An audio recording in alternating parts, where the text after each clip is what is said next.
gumawa ako ng burong mustasa. Nagburo din ako ng labanos. Pero ito talaga dapat yung ibuburo ko kasi na-miss ko siya sa Pilipinas. Ang alam ko, parang 20 isa na to o 15. Nasa 15 to 25 isang supot. Okay na may amoy niya. Talagang may amoy sa Pilipinas. Ginawa ko to last week pa, Miyerkules. So, Lunes na ngayon, nagburo rin ako ng bawang. Ito ang bango. Ang una ayaw ko ng amoy na to kasi amoy utot sa isip ko. Pero ngayon, ang bango. Siguro dahil na-miss ko. Tapos ito, okay naman. Ang gagawin natin dito sa binuro ko na to is mag-scrambled egg and then maghiwa tayo ng sibuyas at bawang. So, yung bawang na gagamitin ko is ito na, yung sinama ko sa buro.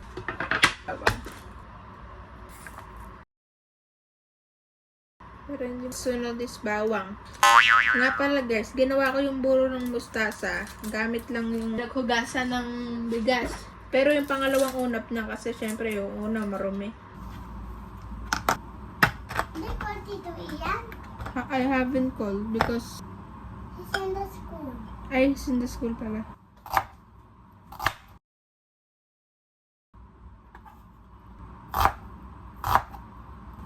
Huwain ko lang to ng onti pa. Ang sakit. Pag nagluluto kami ng ganito ni Papa, kami namin maglagay ng bechin. Favorite tip namin ni Papa yung bechin. Guys, maglalagay tayo ng 2 egg. Lagyan na natin ng salt, pepper, tsaka yung bechin.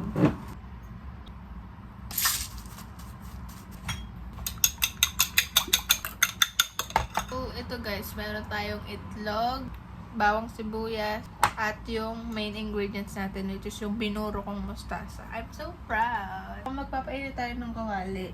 Ito guys, yung maliit lang ha. Mahina lang, and then yung oil natin is 1 teaspoon lang yung ilalagay ko kasi kataas sa calorie ng mantika. Alam niyo ba kung ilang calorie itong 1 teaspoon na to? 80. 300 grams na yun ng watermelon.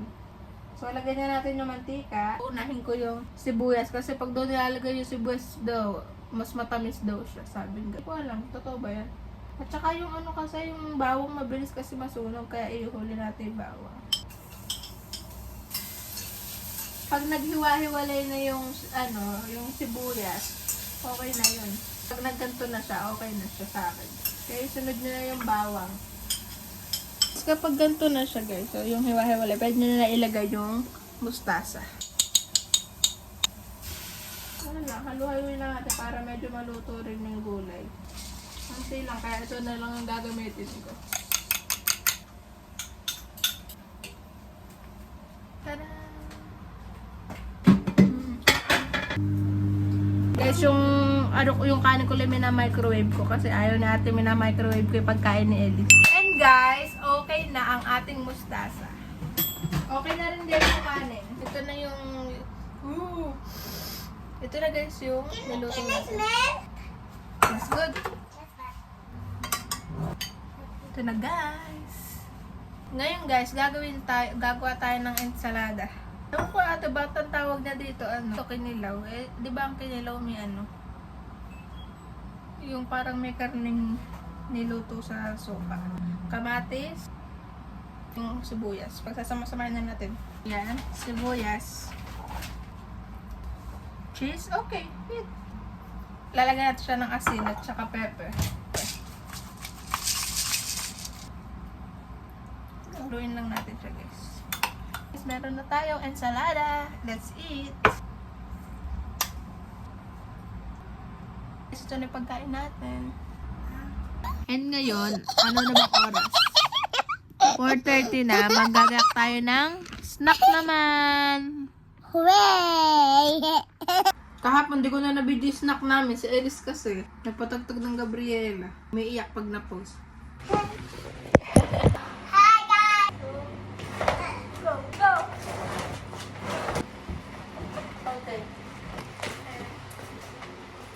Thank you, my loves.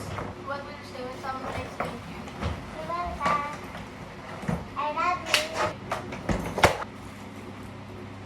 I just hope you need to live for Lola. Where's Fire's face? The chocolate only.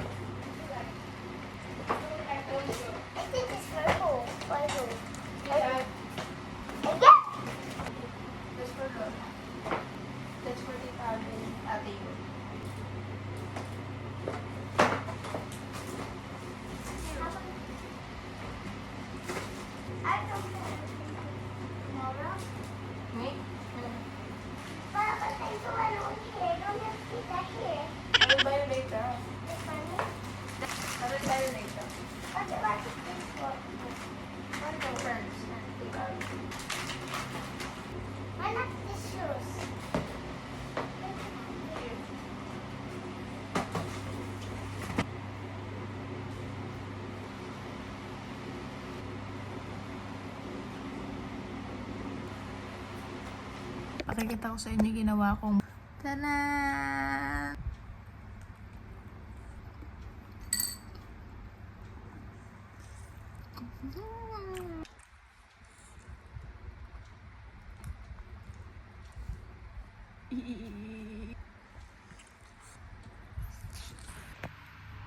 So, ayun lang, self.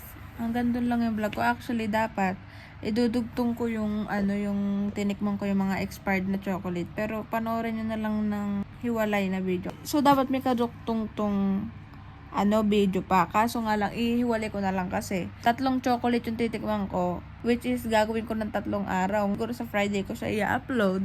Pero pang ko lang naman to, pang diary ko, guys. Bye!